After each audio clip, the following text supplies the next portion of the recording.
Don't come to the family reunion, we're cutting ties. My dad texted, I texted back, understood. Then I removed my name from the $1.5 million loan. 24 hours later, 68, missed calls. 1 panicked accountant. Update 2.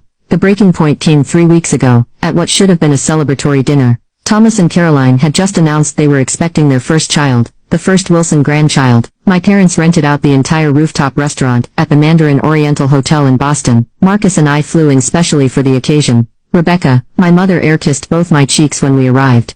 That dress is interesting. Didn't I send you the color scheme for tonight? She looked disapprovingly at my deep blue cocktail dress. You didn't actually, I replied, already feeling the familiar weight of disappointment settling in my stomach. Well, everyone else managed to coordinate. She gestured to the sea of champagne and pale pink attire around us. Never mind, at least you're here. Thomas was worried you might be too busy with that case you mentioned. The Willis merger. I'd mentioned it once briefly during our last phone call, a billion-dollar deal I was helping to negotiate that could make or break my path to partnership. My mother had changed the subject within 30 seconds. Throughout dinner, my parents doted on Caroline and Thomas. The next generation of Wilsons will have quite the legacy, my father announced, champagne flute raised high. Thomas has just been made the youngest senior partner at Wilson Properties. The Bradford connection has already brought 3 new major clients, and now a grandchild. Marcus squeezed my hand under the table. He knew how hard I'd worked for my own senior associate promotion, a fact my parents had acknowledged with all the enthusiasm of someone noting a change in weather. Rebecca, Caroline turned to me, her perfect blonde hair gleaming under the chandeliers. Will you be bringing Marcus to the family reunion next month? Mothers arranged for a feature in Boston Magazine.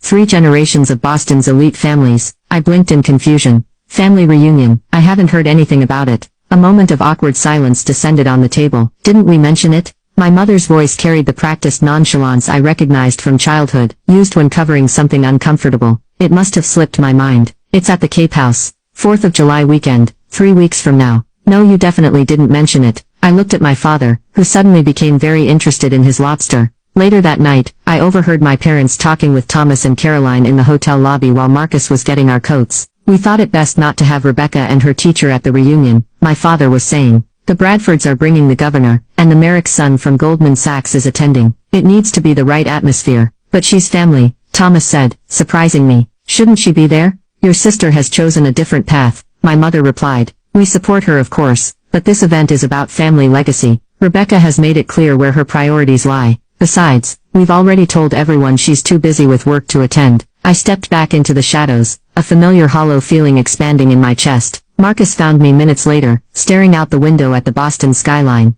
Ready to go? He asked gently. They're ashamed of us, I said quietly. They've been lying to the family about why I won't be at the reunion, an event they never